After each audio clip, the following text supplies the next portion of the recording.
Hello, Hello. Julie. Hi. Hello. Sorry, just had to do a quick set change with my stool, so thank you for your patience there. No worries. Great to see you, Julie. How are you doing today? I'm doing very well, thanks. And how are you today? Very well indeed as well, thank you. Enjoyed that quiz. It's the first time we've done one on the summit, so that was a good bit of fun for me. Great, fantastic. Amazing. But no, really excited for our conversation as well, Julie. Do you want to tell our audience here a little bit more about who you are, what you're up to at the minute, and what we're going to talk about today? Absolutely, sure. Happy to do that. Yes.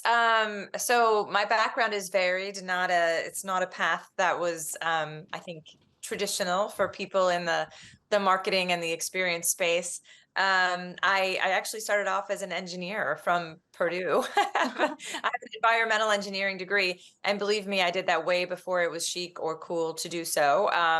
Just kind of was ahead of the times, but was not really enamored with the notion of being an engineer, and had some practical work experience, and ended up going and getting my MBA, and ended up thinking I'd be a finance major because I was good with numbers and marketing and strategy. And so, the world, the planning is, it's kind of interesting for transformation because being agile and being able to evaluate the situation and the data in front of you and make the best next choice, even if it's somewhat different than your own plan, is something that actually I've lived in my personal life as well. So from there, I was at Ford Motor Company for 7 years. I was then CMO over at Chrysler during the Daimler Chrysler years. And then I was at Walmart for a very brief stint and had my own consulting firm for 5 years. From there, I went to SAP. Again, very different from automotive or retail. Went to SAP as their chief storyteller, which was one of my favorite ever titles. And I was I there love for that. 5 years. And then I left and went to a private equity owned company called Abra Auto Body and Glass, the very sexy and often sought after auto collision space. And I was there for about 18 months while we transformed and turned that company around and sold it. And then one of the independent board members there asked if I'd go back to the public sector. And I thought, no way, because, the private sector is where it's at. And he's like, yeah, but I'm chairman of Party City. So, and it's hard to resist when the chairman wants you to consider. So they brought in a new CEO who I just loved his vision, his ideas, and I'm a sucker for a transformation and a turnaround, clearly. So joined that, and it was there for 3 years and left in December, and am now doing a bit of consulting for similar companies, either doing growth, turnaround, or just kind of getting some of the transformation necessary for their growth prospects in place while I consider maybe another full-time opportunity. So hopefully that gives you a sense of the breadth and width of the kind of things that I've done, but also that I've seen it happen in lots of different industries and of companies of all sizes. Absolutely. It's no surprise that you're into transformation with that story. Just so much experience, so many moves, but that is very much sounds like my experiences as well. So really looking forward to this chat with you. Amazing, Julie. Well, look, let's start by looking at the challenges. Always like to get those kind of out of the way first. So what are the biggest challenges associated with the transformation at the moment that you're seeing? Because I just feel like every day there's a new one. It's so true, right? And I also feel, I think it's true in our industry, right? I mean, again, I've been around it a long time, and there's always, I know AI is really on the tip of everybody's tongue, and transformation was sort of the word, the digital, especially transformation, for the past maybe 2, 3 years. And it's always something new. And I think the notion of transformation is not one that was new. I think it became heightened because so many companies needed to incorporate, especially the digital part of the transformation, into their company in order to continue forward and prosper. But the notion of transformation, I think, today is much broader. Digital plays a very important and significant role, there's no doubt. But transformation is very dependent on so many things. And by that, I shared a little bit of the different size of companies and the types of companies I've worked for. And I can tell you that the transformation plan we had, for instance, at the private equity owned firm I had, is very different than the one we had at the public company that we had. In that, the private company was a smaller company, first of all. So you're starting with the need for a lot of infrastructure, but also they have a runway. Anybody who's worked, many of, I'm sure the other experts and guests and people here joining us today are part of smaller companies or privately held companies, there's usually an end game that's different. There's a finite end period where they either want to IPO, they want to sell to a different player. There's usually some sort of end game.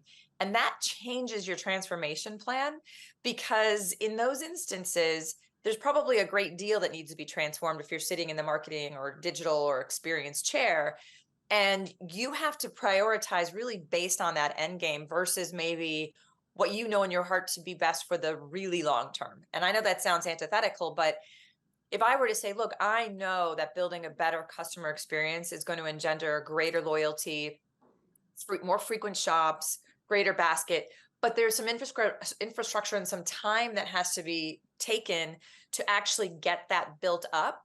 Well, that probably is true and right, but it may not align with the goals of the ownership or the board of the company, who's saying, yes, and it's not that we don't want to do that. However, we want to prioritize something else. We want to prioritize quick conversions, perhaps, either in the store or in our digital positions. That's what we want to do. And so we really need you to work on sort of bottom funnel exercises and all these things. The answer in my, expertise would be yes.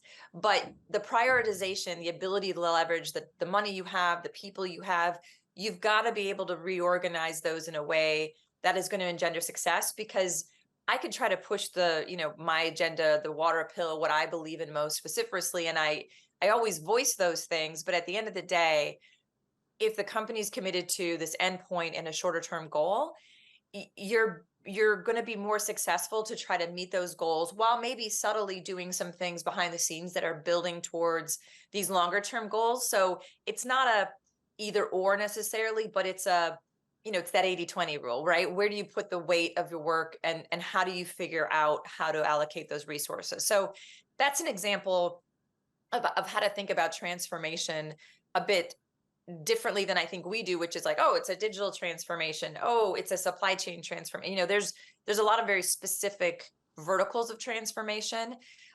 But I would also submit that no matter what the vertical of transformation of focus is, it requires handholding amongst the entire company, especially at the C-suite level, because nothing's done in a silo. I put it this way, I've never seen a successful transformation that was done in a silo. And so that's another reason why there has to truly be alignment with the board, with the ownership, and with the C-suite on what you're doing, or you're just going to create a lot of frustration amongst probably yourself, your team, and the broader organization. Yeah, I think you're spot on there. Thank you so much, Julie. Some great thoughts. And just before you came up, we did ask our audience the question, what type of transformation their organizations are undergoing. So why don't we take a quick look at those results, because it might help guide our conversation here. Thank you all so much for voting. So we have omnichannel transformation, supply chain, sustainability, product development, digital transformation, or something else. So let's get those results up now, please, and have a look. All right, so 41% saying omnichannel transformation. That's good to know, and hopefully our day one panel was useful. 41% saying digital transformation. Okay, I think there are focus areas there, Julie, and maybe a little bit of supply chain too. So what do you make of this? Well, look, I think given your audience, I'm pleased to see, because it fits right into the things that I experience. If I were answering the question, I probably would have said digital transformation, because in many cases, at least again, from the responsibilities that I've had as part of the broader team, the omni-channel component sort of fell within the digital capabilities. And so I might have kind of thought, well, I'm going to go digital because that's maybe broader reaching, and there's omni-channel components within it. So I fully agree. And look, I'm actually really heartened to see it, specifically because, and I think, as we prepped for this, and I don't mean to take any of the punch away from a follow-up question, but you did have a quote from McKinsey about the failures of, and stuff. I don't know if you have that quote there with you of what the percentage of failures are for transformation. 70%. 70%, right? There was McKinsey quoted that 70% of transformations fail. And, so, my feeling is what's the definition of failure? And what did you set unrealistic goals, and therefore that's why you failed? Did you think that you were going to transform in 12 months? And if you're thinking about a digital transformation, that's ludicrous in my experience. I mean, maybe there's some really brilliant people here on stage, and that I see on the squares that could teach me a thing or two if they were able to get it done faster than 12 months. But I think that's crazy. Omni-channel is a company-wide effort. You need to have operations, you need to have supply chain, you need to have HR, you need to have market. Everybody touches that. And so that just almost by definition isn't fast. So if part of the failure is based on the time frame, I'm curious as to whether McKinsey asked about how long they had designed for this. I would also say that, from a failure standpoint, was the question asked about regarding failure, did you use the agile methodology? And the reason I ask about the agile methodology is that, for those of you familiar, the agile methodology allows you to have an endpoint. And so I'll use a Party City example in this case. So when we all joined, and there was all the executives really largely were new within the first 6 months of our work there. And we got there, by the way, a hot second, like 3 months before the pandemic, and party and pandemic, not necessarily synonymous. So, what we had to lean into is omni-channel and digital, honestly, both at the same time. And, as you leaned into that, the issue became, well, you've got to be able to work with the stores, as I mentioned, it's got to be across the board, but you also have to keep your eye on what the end goal is. Our goal for digital and omni-channel transformation wasn't just omni-channel digital transformation. The goal was to we called it it's very altruistic because, we're marketers, make joy easy, right? Basically, it was to make every transaction easier. We believed if we made everything easier for our consumer and our employee, we would reap the rewards for that as a company. Our consumers would reap those rewards. Our employees would reap those rewards. And easy meant like fewer clicks to be able to figure out what I want, more inspiration so I could see full image and just buy that. That's all that stuff. That's the stuff I want in my celebration. And simply with one click, put it in my basket, and then immediately with one click, decide how I wanted it set up or delivered for me or taken away from me as a cleanup. So I share that within that failure statement, because at the end goal, if that was the end goal, was ease. But if I set up a very rigid roadmap to get to that, and along the way, I wasn't using agile methodology, i.e., I wasn't taking small chunks, which, by the way, is great morale for a team on a long, long journey where they can see some quick wins. But if I wasn't doing that and then learning from what we found from that very small execution, that small launch, and then potentially modifying or pivoting what our next step was, then you would fail, right? Because that means you're not learning from the actual experience and execution. And you can still pivot and move in an agile fashion along your roadmap without failing, as long as the end game of we're staying our true north is we want to make things easier. Are we actually reducing clicks? Are we actually making it easier to find them? Is it easier for our employees to check out a customer, to help our customer find what they need, to stock the shelves, whatever it might be? As long as that's your true north, then it's really hard, actually, in my opinion, to fail if you've got the full team behind you, all aligned with that goal. In fact, and that's the reason why I squint at my eyes when I hear that 70% failure, because I feel like you only fail if you set yourself up for failure. Yeah, absolutely. And you did jump ahead a bit, but I absolutely do not mind because that fits so well. Thank you. Yes, so many great points there. And I mean, I could just keep digging into all of this for ages, but I've got so many questions. I guess the thing I was really interested in is, obviously we find ourselves in these difficult times, cost of living crisis, whatever it is that you want to call it. And obviously these transformations, they don't come cheap. So I'm wondering how these outside effects, the macroeconomic environment we find ourselves in, how is that affecting the pace of change with transformations? It's a struggle. I'm not going to lie. Look, I'd love to be the beacon of hope for everybody here, thinking like, yeah, can you please share what that secret sauce is that we could keep things moving forward? The answer, and look, I was at the company that I was at, Party City. I left before they filed bankruptcy, but the issue was that, given the timing that we were there trying to resurrect the company coincided with a lot of massive, out of our control macroeconomic events. Very similar, I'm sure, to many that all of the guests here are facing. You know, it was pandemic, it was the supply chain crisis. Then in 22, it was, you know, European war, and it was skyrocketing inflation. You know, we're still looking at 22-year high. I saw the report today, at least in the US, 22-year high inflation rates. So there's a lot of macroeconomic events working against a transformation. And I say that not to be sort of doom and gloom, but to say that it's very common for companies who are feeling the pressure to then pull back on certain exercises, projects, events. The hopeful part of this, I think, is to show the process of transformation. And again, kind of that earlier step I mentioned, and what I deem is success. I've deemed success and transformation comes from three key things. Obviously, well, fourth, as long as you understand the goal and sort of what the, you know, what is the goal of whether you're PE owned or privately held or public, you know, what is the end goal? You got to know that. But then the three is full alignment on that transformation process with your C-suite. The entire C-suite has to hold hands, because change is hard, and anytime the employees are faced with change, the bulk of the employees, there's going to be some who are uncomfortable. It's human nature. There's nothing wrong with it. It doesn't mean that they're not on board or not part of the team. It's just a natural reaction to have questions, and you should be welcoming those.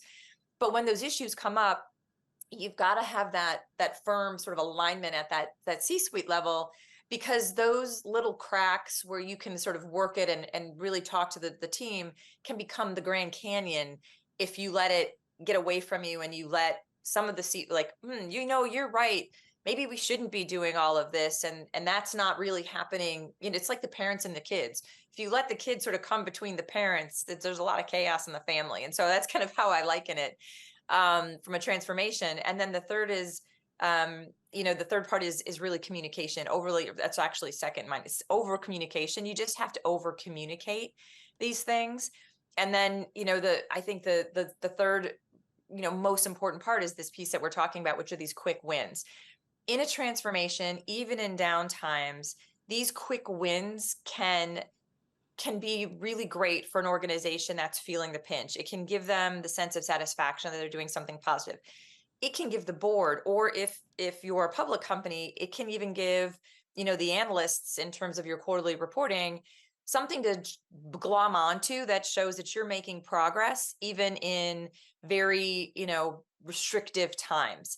And so a transformation, while challenging, and while you may have to, again, pivot, you may even have to slow down certain exercises, I would suggest that there's an opportunity within pieces of that transformation to go really all in, because it can actually create results and give confidence internally to your customers, and if you're a public company, externally to analysts, about the path you're on and the road that you're taking. And so again, it's all about that agile process within the transformation, the ability to ebb and flow, while staying true to your true north.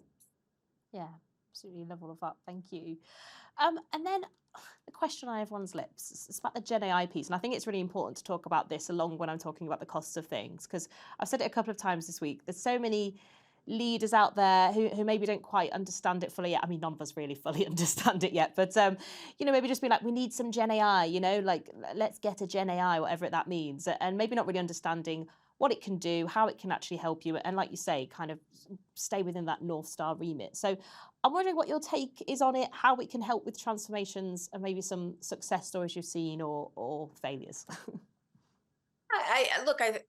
I'm as excited about AI, I think, as everybody else. I mean, you know, I saw there's some new movie coming out. I think it's called AI or something, but it's some sort of futuristic movie, and it's how, you know, they let AI out of the box, and it's sort of the end of the world. And so, you know, you see these letters come along about leaders, even of big tech companies, talking about trying to hold back AI, which it's really hard to do. It's like trying to control the virus once you've let it go, because they're worried about just how this thing can just take over and have a life of its own. And so there's so much to your point. There's just so much not understood about AI, and what its impacts can be, the unintended consequences, or even the positive consequences that are unintended, whether they're negative or positive. But there's so much not understood. At the same time, there's obviously great practical uses that, if you're in a pinch, it's like, you could relegate so much of your CRM work. And I'm not suggesting the thought work that's needed from the CRM experts, who really have to look at the data, strategize what they want to do, look at the cohorts, pivot. But thinking about the emails, the content, the development of those, there's a lot of opportunity there to create some efficiencies. There's great opportunity. Now I've seen applications, and this can help in a transformation as well, of being able to share specific data sets with certain AI tools, and let the AI tool actually go in and see the trends and see the opportunities and make recommendations. So almost like a data scientist would in many ways, where AI, again, how proven is it? How accurate is it? I think that is, that's the question that I still have. But I think that AI as a set of tools is great. My take is that AI is not the end all be all, particularly for a transformation. I think it can be a component, but it's not any larger than any other component. In my opinion, I think that there are so many components to a transformation that touch, as I mentioned earlier, the entire organization. And there's as much of a need to be a great people connector as there is to be a technology wonk, to be able to see particularly digital and omni-channel transformations through. There has to be a strong understanding of the human nature of how these things create the application in the physical setting, in the digital setting. And that's something I haven't yet seen AI be able to replace good old fashioned expertise and common sense yet. So hopefully that helps. No, it does. It does. Thank you. Yeah, and I very much agree. Terrified to see that film, but I'll look out for it. Yeah, thank you. We've got just under 10 minutes or so left. If anyone's got any questions or stories, please do join us up here. But I feel like me and Julie could talk all day. So the next thing I want to talk about, I guess, is the sustainability piece. It's obviously hugely crucial, and I'm sure every single person up here is thinking about it. But we haven't had a huge amount of chance to talk about it this week. Just so many other things to talk about. So how do you think our transformation products can be more sustainable? It's great. So this is where all things come full circle. So, now my environmental engineering degree, not that you would ever want me to design a wastewater treatment facility or any such thing. So I'm not suggesting that, but I did, early on have a passion for the notion that the environment was important, and yet business could prosper without having to destroy our natural resources around us. Right. So it's actually more near and dear to me. And in the last, while I was at Party City, there was just three of us on the leadership team who made up the sustainability sort of leadership council. And this was very much first and foremost in our mind, not only because, and it's true, there are many more laws being enacted about restrictions on plastics, styrofoam, gosh, even balloons. We were having balloons banned. You know what I mean? So there's a lot of legislation out there. And so it's smart as a company to be able to address those. But more than that, consumers care, right? I mean, and for me, it's important to follow the law. Yes. So, we want to be law-abiding citizens, of course. But it's most important because I think what consumers care about and what is the right thing to do. I care about it. I'm both a consumer and a leader, and I care about it. And, you want to put some effort and energy into figuring out how you can continue to move forward. And so sustainability is, as part of transformation, I think is critical. If you're not incorporating sustainable notions as part of your corporate transformation, even digital transformation, I mean, so if you think about digital transformation, let me give you in a restaurant, you can go in and we've transformed there for people who want to be gluten-free, who are dairy-free, there's a lot of different options, as we know, depending on the restaurant we go into. But we've transformed that to say, look, we want to be thoughtful for people who care about certain things. Could be for health reasons. It could be, or they're vegan because they they don't want to harm animals, whatever. Like, but there's a respect for that. Why can't we put that level of thinking into what we do? That's in things that we don't necessarily consume, but things that are packaged, the things we consume or the things we use. And so I believe that from a transformation, if I'm thinking and I'm selling goods like I might have been at Party City, right? I think consumers care, well, what's my carbon footprint? We talk about that for decades now. But more than that, like, how much waste is there? Is it all recyclable? We talked about reusability of the packages that we send things in. And we've seen a lot of the big, the Amazons of the world, they're all trying to be more conscientious of the packaging because there's so many packages being sent. That's one step. But then there's the plastic goods that are actually sold in the store. Are those the best possible use? Is bamboo an option? And so as we were looking at transformation, it opened up the door to rethink that transformation. And by definition, if the company's committed to it, means they're open-minded to do things and see things in a different way. If you're not bringing forth as part of that options, again, if you're sitting in our chairs and on the, the CX, CMO, digital side, you're not bringing forth options that say, look, our consumers, we're the voice of our customer, want those options, might even be willing to pay slightly more for those options, then you're missing a huge opportunity within the transformation cycle itself.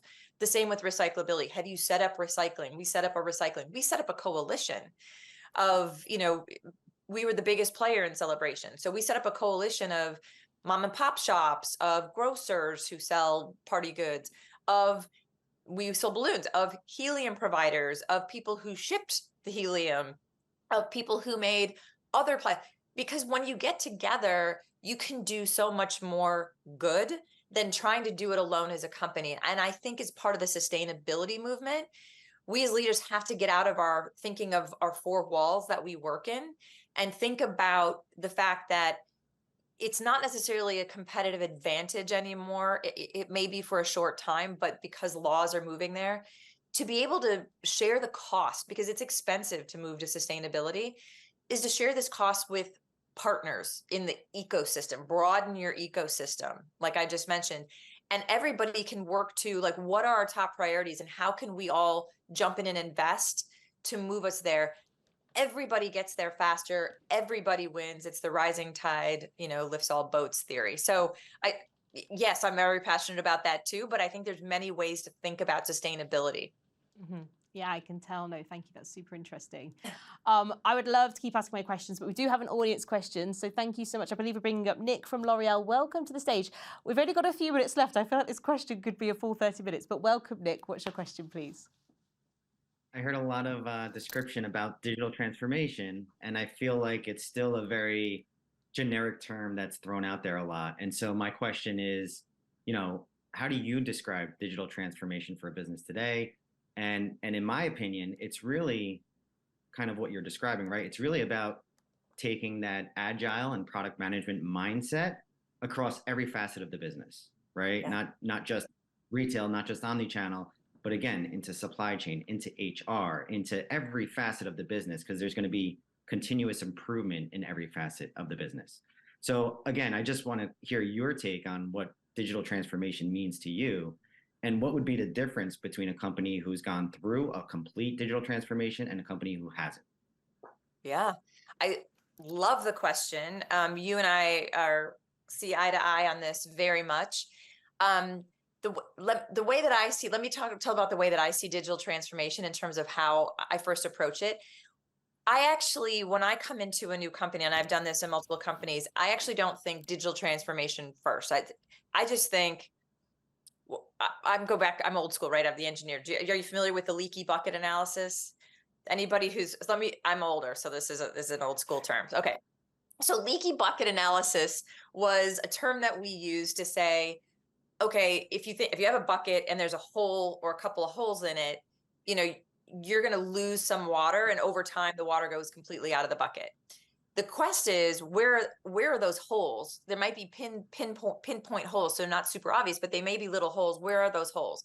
So the leaky bucket analysis is mapping, basically, and again, I did this before customer journey was a thing. It was mapping what we call the leaky bucket analysis, which is, let's talk about who our customers are, when do they start to seek us out, and then let's go to some months after they've finished a transaction with us, right? Let's look at that window. And let's look at all the different touch points we have with the consumer there. Let's track where that consumer goes, what their mindset is, how they're thinking. There's an emotional component, but there's a true, search component, a shop component, a research component that goes in there. And where do we lose credibility? Where do we lose connection with them along the way? And so you can start to actually quantify. It's I'm kind of a quant geek. You can actually quantify the number of steps. We did this at this collision company I told you about, where we were like, okay, we've touched all these people. We get X% fewer people responding to us, dropping out, opting out in all these different places. What that did for us is that showed us where we had the biggest holes in our bucket, where we had the biggest gaps, if you will. And that allowed us to say, those are the areas that are the lowest hanging fruit, that's going to give us the great amount of return the fastest. Let's attack those first. That's how we then decided and defined what the priority was. It happened to be, in that case, it was digital, because in that case, in the collision shops, people couldn't even book an appointment online. You had to literally look up, maybe you could look it up online, like collision shops, but you then had to call, then you had to drive your car over, you had to get a handwritten, estimate. Then you had to, call the insurance carrier again, get approval. Then you had to call your rental car because you're going to need it was all extraordinarily manual. And the fix was, can we not make it all simpler? Can we not allow them to book online? Can we not allow them to track the progress of their appointment online? Because people, it's like dropping your car off in a black hole. They didn't know it was happening and begging for a call. Anybody who's had a car accident and had their car in a shop is like, you're held hostage. And then connecting the rental car experience all in the same transaction to simplify for the customer. It ended up to be a digital, basically, setup, not basically all off the shelf software, nothing that was crazy, but it was really an important opportunity for us to be able to prioritize what we did. And it ended up to be largely digital. But to your point, then it became extraordinarily operational, because what we saw there not only affected then how we were going to allow consumers to get to us easier, but then within the shop itself, now we were reducing the number of phone calls that were coming in, like, where's my car? What's happening? But we had to get the technicians to be able to have the app to respond to texts that were coming in. And we were trying to reduce those texts, again, so that they could spend more time fixing cars, by being able to give updates on kind of that green bar, when you're downloading software, how far along before you're at the end of your download, sort of the same, oh, you're 2/3 through. Sometimes that's all consumers really wanted. They just wanted some information. So I share that with you in that as an example, because to your point, going in with a presupposed answer to what the transformation needs to be, I think is a mistake. You got to do the analysis. And I think you can do it from a consumer perspective, and in some cases from an employee perspective, and couple them both, because you'll see where the big gaps are by doing it that way. Yeah. Great answer. And a really great question, Nick. I think we should get everybody up one by one and be like, what does it mean to you? And we have, 50 different answers. So yeah, thank you so much, Nick. So we've got time for, I'm afraid, but great question. And Nick, do come up for any more questions throughout the rest of the day. Julie, brilliant stuff. Saw some pop-up comments come up then as well. I don't know if you had a chance to read them, but people loving the analogies and all of your insights. So thank you so much for your time today. You happy for everyone to find you on LinkedIn? Keep the conversation going? Yeah, absolutely. Please. I love it. Bring it on. Yes. Thank you so much for having me. And I would love to hear more from, I'm sure there's really brilliant people here who could teach me something. So I appreciate you bringing me on to share my thoughts. And I would love to meet some of your wonderful guests as well. Absolutely. Well, I'm sure they want to meet you too. Thank you so much, Julie. The pleasure is all ours. We'll see you next time.